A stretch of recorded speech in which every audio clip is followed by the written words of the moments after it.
just when you thought it was safe to go onto iTunes. This is Next Level Guy, the only website that makes self-development as fun as going to the movies. It's time to take the red pill and escape the Matrix.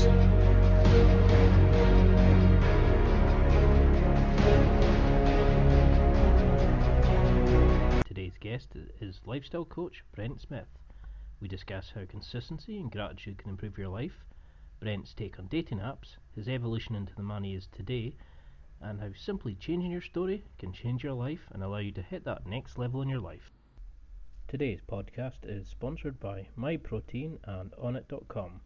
For 10% off any supplement and fitness equipment on either site, just log on to nextlevelguy.com, click the affiliate products sidebar, and do your shopping. And when you've selected the items you want to buy, go through the checkout and add Next Level Guy, that's Next Level Guy, all in one word, and you'll get 10% off all items purchased. Thank you. Okay, Brent, thank you very much for joining me. You're known on Google as a pickup artist and lifestyle coach. Is that how would you define yourself? Really? I'm known as a pickup artist / lifestyle coach? That's the first I'm hearing about this. Wow. No, I'm not a pickup artist. I was a bit surprised, to be honest. No, I'm not a pickup artist. I never have been. I guess that, we were, I came up around, we were around obviously before that, and then really started getting popular as that community was coming up. Nothing wrong with it. I just, I was kind of always on the edges of that with a more natural approach to everything. So basically I call myself, like a life and lifestyle person, expert, if you will, and that includes dating and relationships and everything that includes. But don't call myself a pickup artist. Yeah, because that really surprised me. I mean, a lot of one of the reasons I got into your stuff was because it was all about fixing yourself. You weren't at fault, you weren't at problems. It was just about making yourself believe you're a prize, and the women will be attracted to that. I just found the whole pickup thing kind of creepy in a way. It's that fakeness, you putting a mask on yourself rather than being who you are. Yeah, well, I'll tell you, most men do not have good role models. So I can understand exactly, where they're coming from and why they would be attracted to, certain messages about being successful with women and ways to get there. So that's what we're lacking is male role models and masculinity and men who are true leaders. And unfortunately, what happens with a lot of teaching is men are taught to lead in a way that's very unempowering to them, excuse me, and empowering to a woman in a way that she doesn't want to be empowered. So it's a leading by manipulation or being, overly direct. And there's a way to lead as a man to where you can lead high-quality women into being attracted to you. But it starts with you having a better view of yourself and a better relationship with yourself. And that's why a lot of the stuff that I teach goes into, the inner work, or has to do with the inner work. That the inner work is the basis from which everything happens. It's definitely an inside-out process, if that makes sense. Yeah, because that's something that I always felt was, there was nothing wrong with me, how I looked, going to the gym and all that kind of stuff, but it was all how I felt inside, and it was always about, this routine or this way of speaking, when you went on these sort of forums. It was never about how to become more confident, how to believe in yourself, anything like that.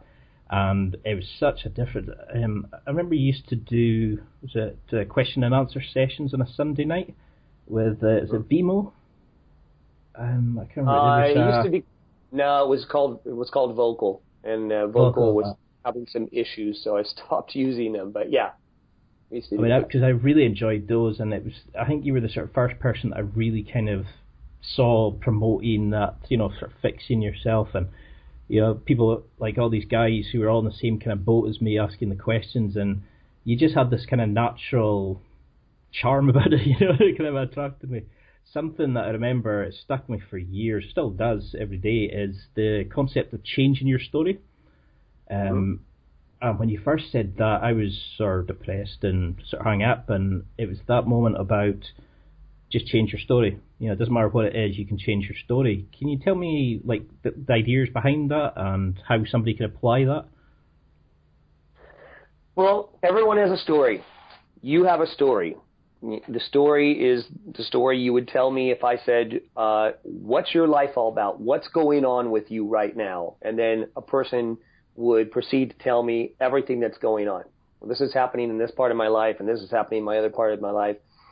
And generally your story is the thing that is most important, but people overlook. So your story is running your life.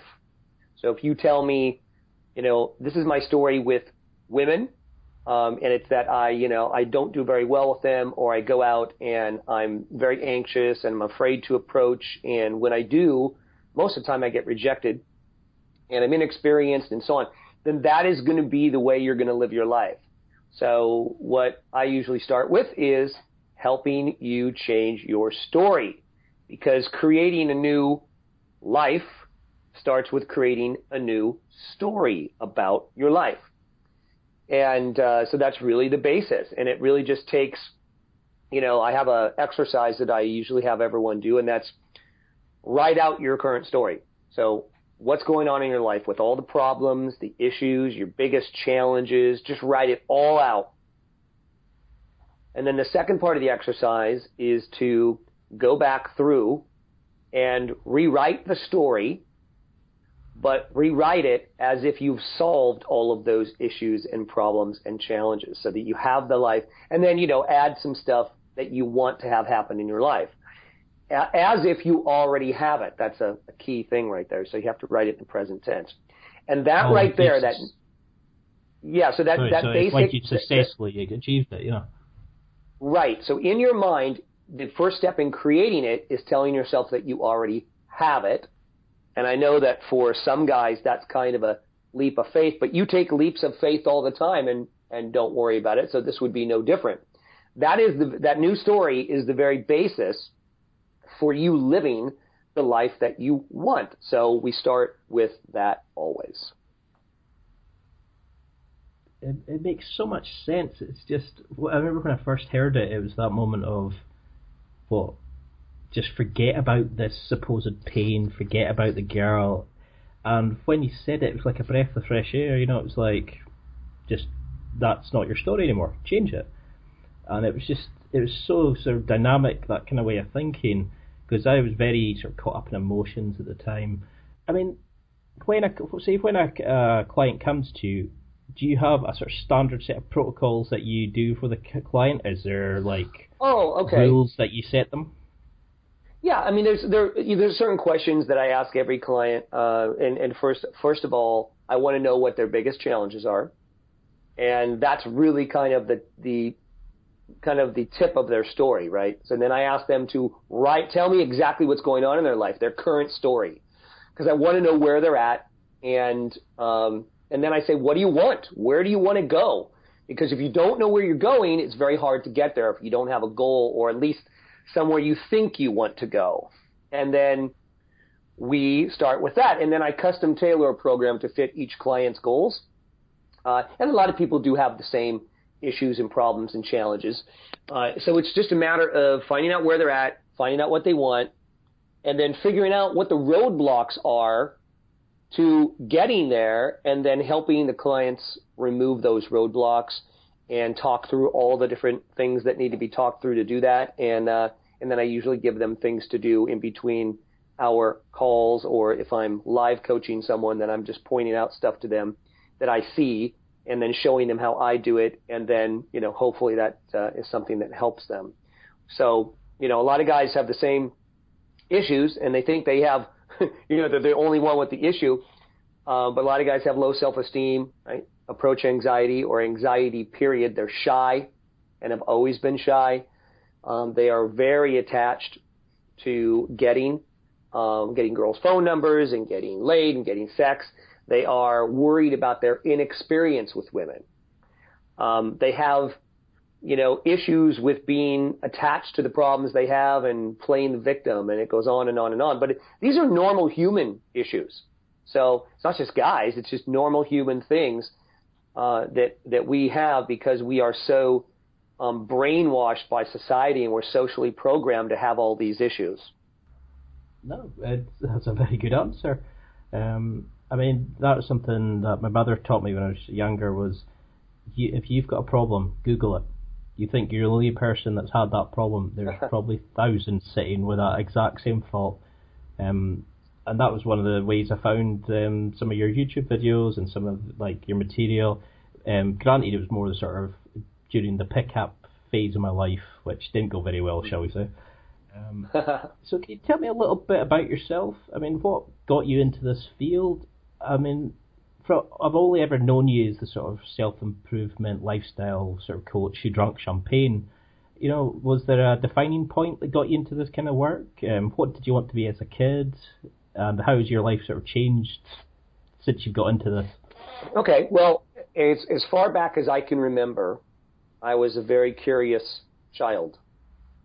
And the thing that I was most curious about was interactions between people. And I don't have any idea why. Specifically, interactions between men and women. I was obsessed with it as a kid. I don't have any idea why. I just found it fascinating. And I found it fascinating that I had these thoughts about, people do certain things that don't work, so why would they keep doing them?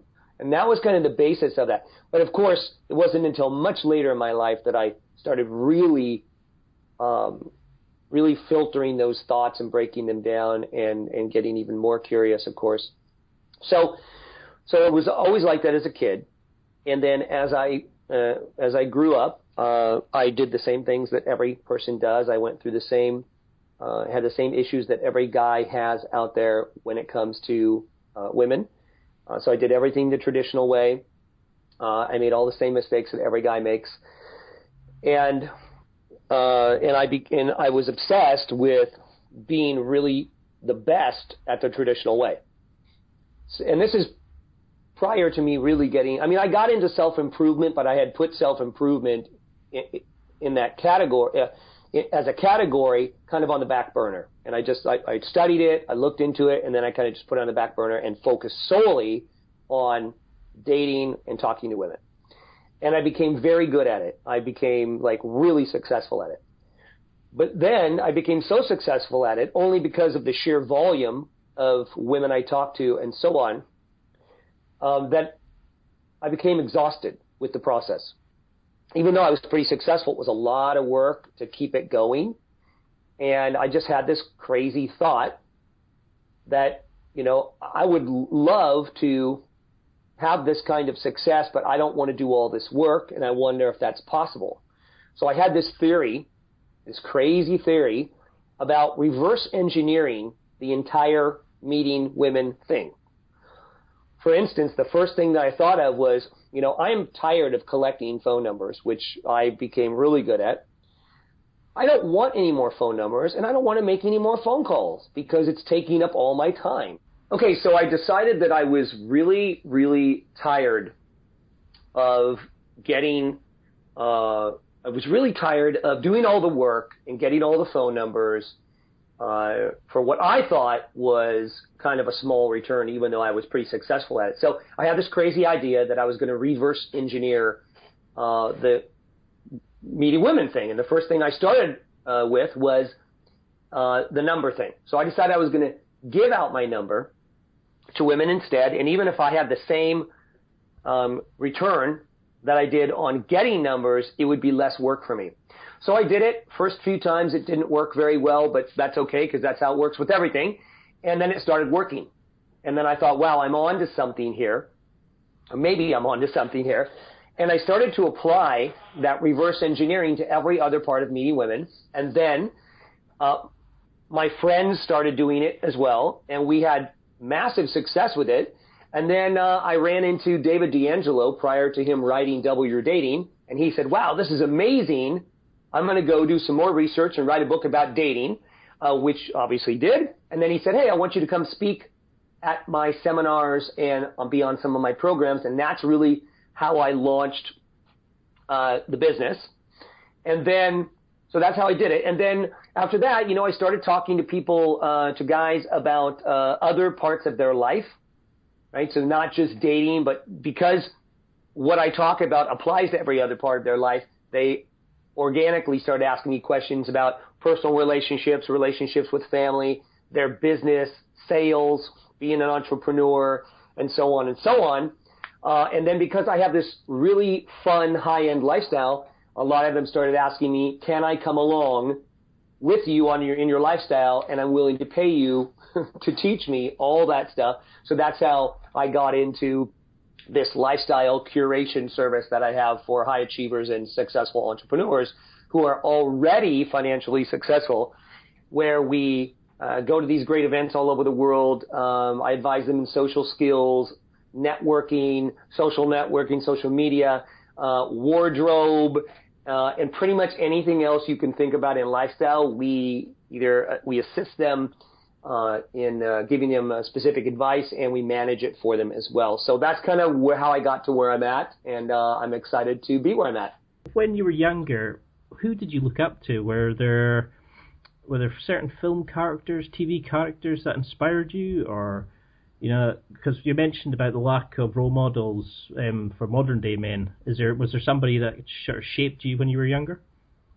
My biggest people who made the biggest impression on me were my parents. I was very fortunate to have parents who were social and who knew what they were doing and so on. So they were, of course, great role models for me.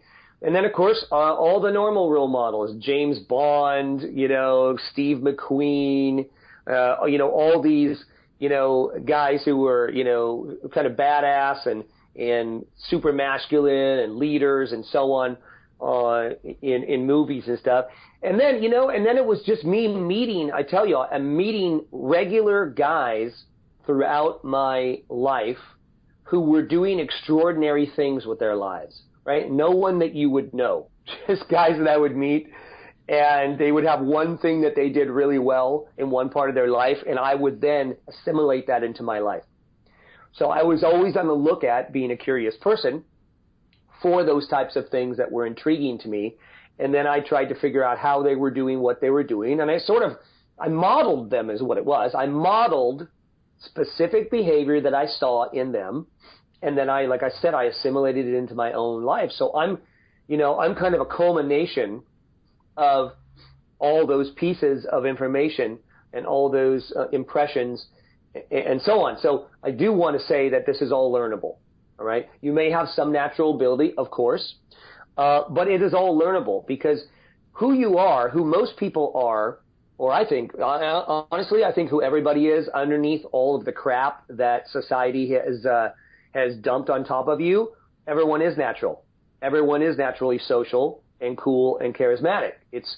You get brainwashed and socially programmed to be the opposite. So it's really just peeling back these layers so that the true man can be revealed. So to me, that's why it's all learnable. It's all you have to learn to be it again. Kind of learn that you already are this guy. You just don't realize it, and so it's just once you get some coaching and so on, you can work through it and be this guy consistently. Yeah, because when I first moved down to the city, just now, I almost seemed to forget how to be social. I was being social at work, I was being social with friends, but I seemed to forget about social relationships with women. And it took me ages to remind myself that all interactions, no matter family, relationships, people you meet, it's all about relationships. It's that kind of, I was putting so much emphasis on meeting women that I seemed to completely forget. And once I went back to cut out the routines, just went back to being myself, I had far more success. Do you think it's the introduction of things like Tinder, Match, Plenty of Fish, etc., has that sort of ruined dating? Has it made people hide behind keyboards and sort of forget who they truly are? Well, I mean, look, there's probably a debate on both sides of that. I just think that, those apps are, meant to make dating more efficient for most people who are super busy. Everybody has a shorter attention span these days. And I don't think I think what most people use it for is to get together. So I think it is a mechanism to help people get together in person. So I wouldn't say you're hiding. I would say it's an efficiency issue, right? So I think that's what it is. It's a communication platform where people can try to get together. I mean, that's the whole point of it, is to get together. And people don't just swipe and then do nothing mostly. They try to get together and do something. So, no, I just think it's a sign of the times. And I think there's going to be even more of that and more efficient ways to meet people, whether you're already social or whether you're, not as social because maybe you're busy in the rest of your parts of your life. And so this just becomes a thing that is supposed to save time. And hopefully, if you use these platforms properly, it is a time saver. I think that's my problem. I'm not using them very well, shall we say? Well, because, on the other side of that could be a big time waster, right? So if you're making all these individual dates, instead of going out in the world and being social and meeting several people in an evening, that would be more efficient to me, but I have time to go out there and be social. If you're making all these one-on-one dates, it can take a long time. I mean, forever, to meet all these, girls that you want to meet or whatever. So, for me, I think it's okay to be part of your mix. I think you should do both. I think you should be out socializing in the world. You should be talking to people during your normal day. And then, yes, if you want to use something like Tinder or whatever, one of the popular ones, then use it in addition to what you've already got going. So, say, for instance, somebody's listening, they're brand new to a city, they've got no social life, no sort of circle of friends. What would you suggest to them? Like, how would they get into this kind of thinking? How could they develop their life into a way of going out, meeting people, attracting women, being confident in themselves? Okay, so first of all, there's two parts to this. Number one is that you would create a story around that states that you already do that. I'm super social. I go out 3 nights a week. I meet beautiful women who are exactly my type, and then this is what happens. And we go do this and that and the other thing. And you just tell the story about that lifestyle right now. I have plenty of experience. I go out. I'm courageous. I'm fearless. I approach women and I talk to them and they're happy to talk to me. And then, I offer my number to them. They take it and they ask me if I want to go someplace and have sex with them or whatever your deal is. You create that story, okay? So that's the number one thing. And then the second part is actually taking action and going and doing it. So you do have to get up off your couch and you have to go out. Now, if you do not have a social life at all or don't know the first thing about doing that, then there are a couple things you're going to have to do. First of all, you're going to have to find out where to go. You can do that on your computer. You can type into Google,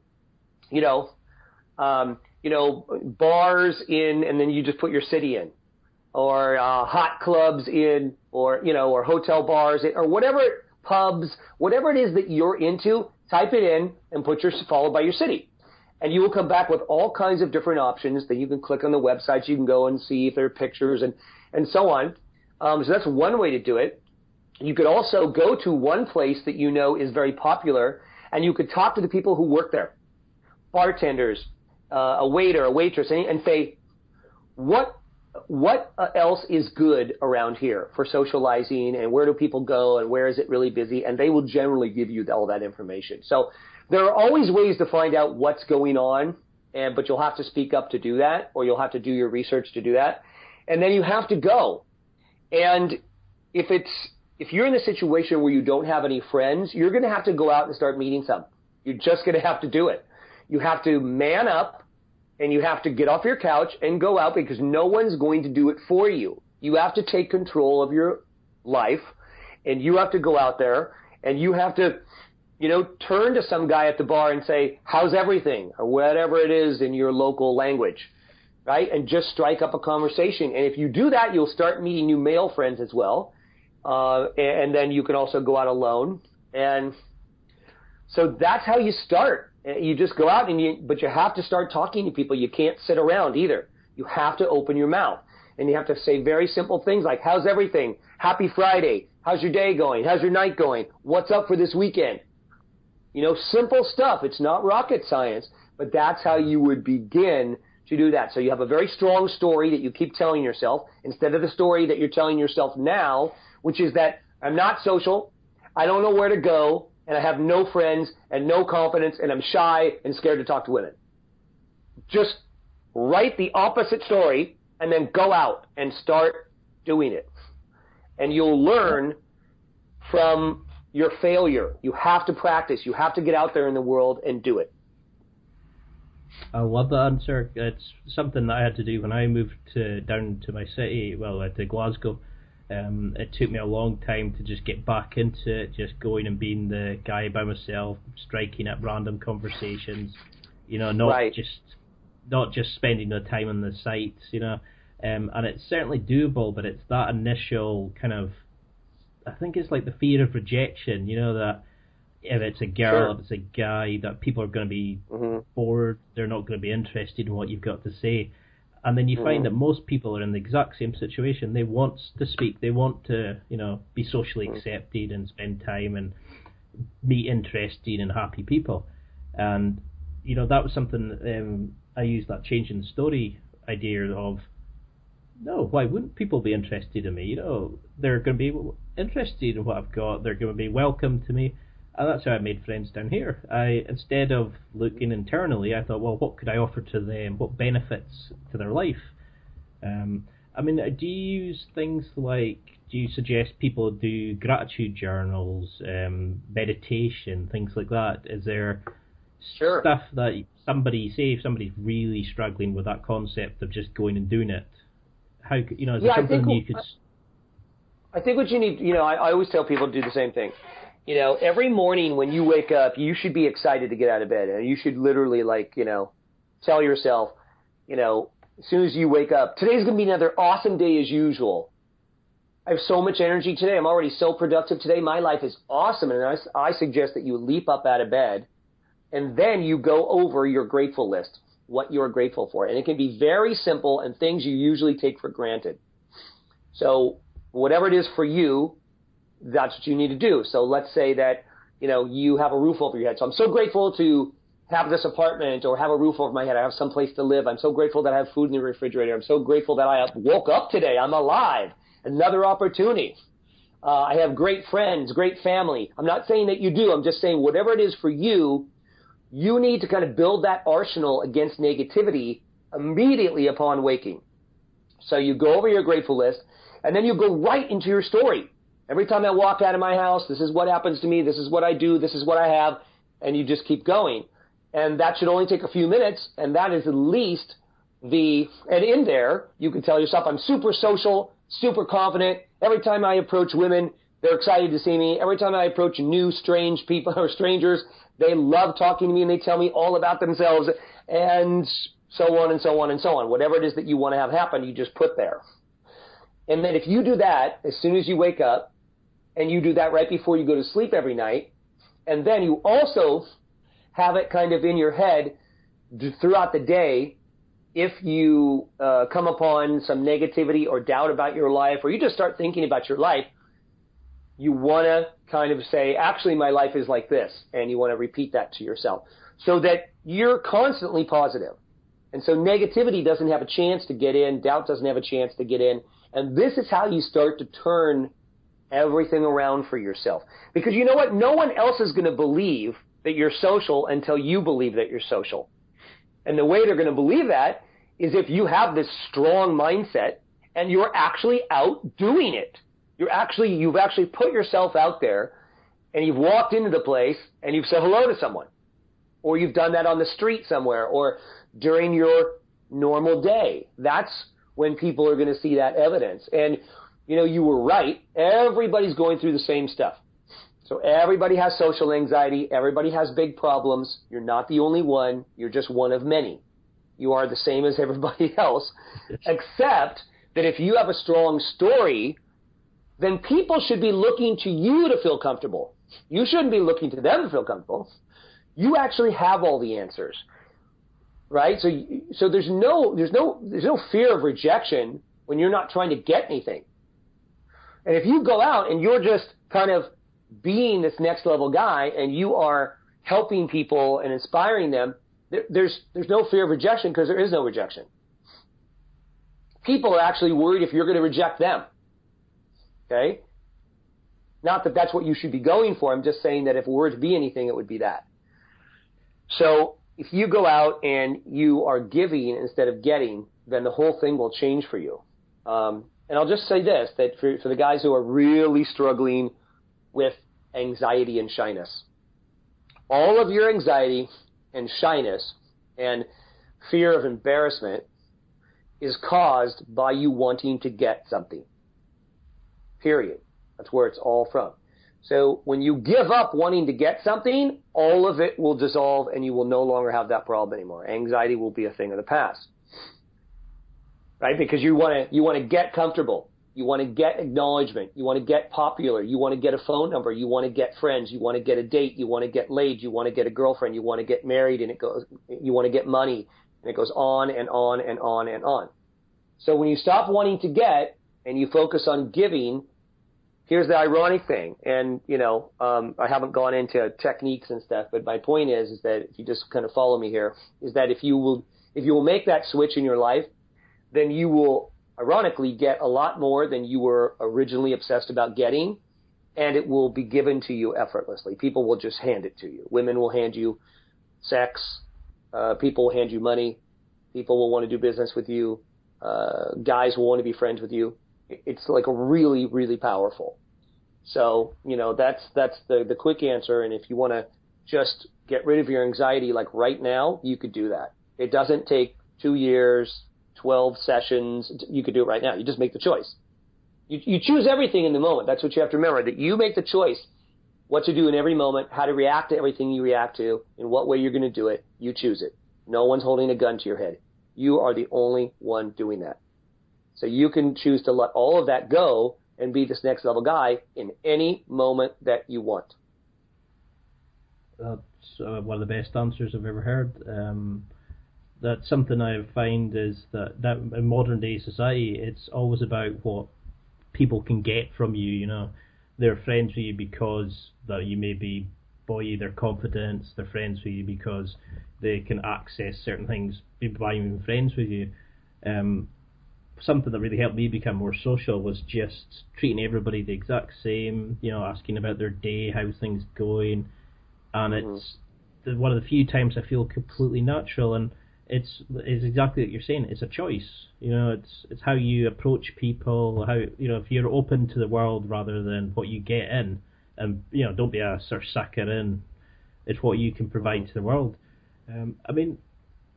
Every time I see you, you've created some new content. Where are you going with this? What's your sort of your sort of mission, your plan? Have you got something in mind that you want to? I do have some things in mind that I'm not going to talk about right now, but I will tell you this. I am constantly testing and innovating and experimenting non-stop. Even behind the scenes, there's stuff that you do not see that I'm testing and experimenting with. As far as content goes, me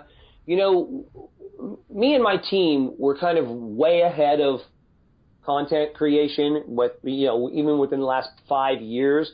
I'd already done over 1,000 videos on YouTube. I had live streams, podcasts, on and on and on, audio programs, just like so many, that we decided to take a step back and the content creation process and what content we were creating and the direction of the content. So all I can tell you right now is that we are innovating and experimenting. There will be, I think, really good things that come from it. And I'm excited to do that. So I would just say stay tuned on all the different things. If you want to look me up on Facebook, possibly YouTube, although there's not a lot on YouTube right now on purpose. If you're in one of my groups or whatever, just, keep an eye out for it, and you will see it soon. And you'll see the direction that we're going. But it is all about content strategy and content distribution. No, I'm really looking forward to that now. That's a bit of a tease and a half, shall we say. Say somebody's late to the party. They've just discovered you through this podcast. Is there something that you're most proud of just now? What would you send them to as like a starter, or here's like a roll call of your best moments? What I would say? I would say the best place to start with me is go to attracthotter.women.com. That's my main dating website. It's really just a sales video for my ebook. And then there are some other things that are free within there, some videos, and there are some other things that you can buy as well. That's a great start, just to kind of understand where I'm coming from. That's kind of a formality for most people. They start there.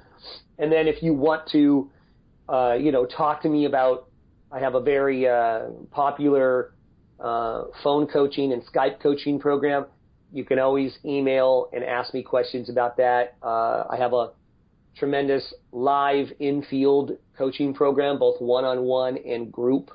And then I have these really super high-end experiences that I offer for my, my entrepreneurial, high-achieving clients, where we go kind of all over the world and go to these crazy, fun, high-end events. And there's a lot of coaching that goes in there as well on a very high level. So, but that I would go to attracthotter.women.com and start there.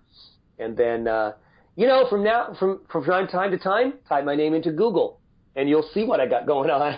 You'll see what I've done lately, all the new stuff. And, do you have spaces available for your coaching program just now? Is there costs that you can talk about? Is there any kind of more information? Or is it just go to the website?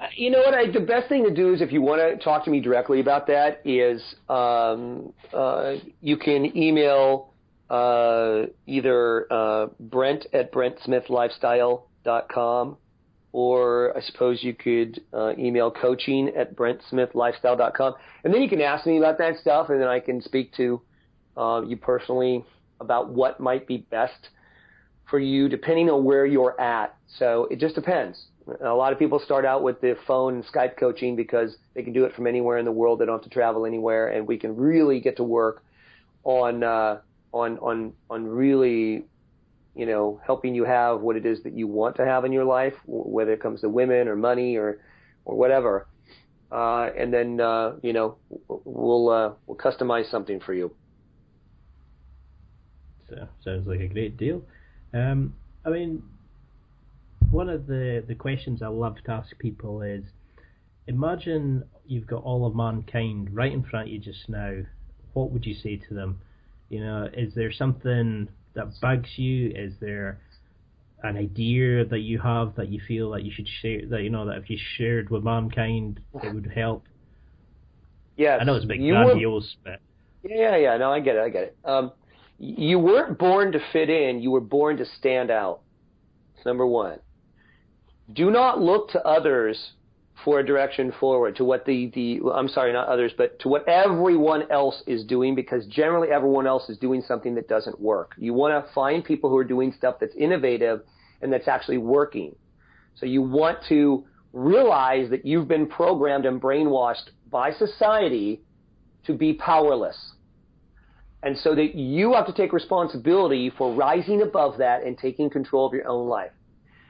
Your happiness and fulfillment is an inside job. You are the source of it. It does not come from any outside thing or person. You are responsible for your own happiness.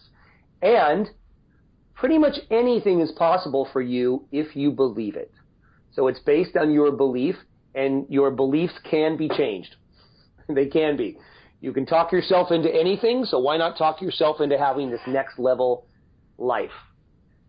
Okay, so there's much more, but that's probably enough to swallow for now. this is why I find it really hard to sort of have follow-up questions, because I'm that enjoying listening to your answer, I forget that I'm interviewing you. That's funny. That's funny. Is there something else? I will tell you something else. Okay, here's another thing I will add here. Okay. I know a lot of very smart people that don't do anything with their lives, and they know everything there is to know, but they never do anything because they don't take action. So here's another great piece of advice I can give everyone, is the moment you have an insight about something, an aha moment about something, someplace where you were like, oh my gosh, that's the greatest idea ever, take action on it immediately. Immediately. Because if you don't, and you say, well, someday I'll take action on it, or I intend to take action, or you write it down on a piece of paper, someday becomes never. And then you wonder why you're still stuck where you are. It's because you didn't take action. So you have to, when you have an insight, take action immediately. And if that means that you have to be comfortable taking risks, guess what? Your entire life is a risk. Getting up in the morning is a risk. Crossing the street is a risk. Getting in your car and driving to work is a risk. But you still do that. Take risks. Your success will be measured by the size of the risks that you are willing to take. Okay? And so most people won't do that. So the other kind of add-on secret there, and the defining factor in being successful rather than average, is doing things that most people won't do, and doing things that most people won't do consistently. And then you will wake up and be successful. It's sort of that simple. And so those are some other things that I could impart to you that will have, if you take them in and accept them, will have a profound effect on your life, as they have had on mine. Yeah, I love the consistency part. That's something that I struggled with for a long time. You know, once you start doing something regularly, it just becomes part of you. You don't need to. Well, it becomes a habit. I mean, that can lead me into talking really quickly about habits, because I think that's another thing I could add to this. Everything in your life is a habit, right? All your bad habits are habits, right? So if you have habits, you already know how to create them. So basically, it's just replacing habits that aren't serving you and others with habits, new ones, that are and will. It's pretty simple, okay? So everything you do for enough time will become automatic. That's the good news, right? So it's not about constantly fighting this uphill battle or trying or becoming or any of this crap. It's just committing to the process of creating a new habit and exhibiting and practicing a new behavior for a certain amount of time, so that it becomes a habit, because then it becomes automatic and you don't need to think about it anymore. You just automatically do it. And then, if you want, you can take it to another level and create even a better habit, and the process continues to go on and on and on. And there you go. All of a sudden, you're like 5 levels ahead of where you were, just a short time before. Well, I'm hoping to be there shortly. And you're definitely a lot of levels ahead of everybody else. It's been an absolute pleasure to have time to speak to you. I know we said about 45 minutes. Is there any sort of final words, any events that you'd like to talk about, any products, websites? Is there any? I think I've already mentioned that the ones. I mean, I'm speaking at different places now and then, just kind of But you can stay up on that if you like I said, go to attracthotter.women.com. If you want to find out about my higher end lifestyle curation, you can go to BrentSmithLifestyle.com, and you can find me on Facebook. You can probably find me on YouTube, and just start doing a little bit of research there, and you'll get into my world. And then if you sign up for the newsletter on attracthotter.women.com, you'll be clued into what I'm up to usually. And there you have it. And that's pretty much it. Make sure you take insights. Make sure you take action on any insights that you've had by listening to this audio today. That's it for another week. Thanks for listening. Absorb it, practice it, use it. Until next time, keep trying to hit that next level in your life.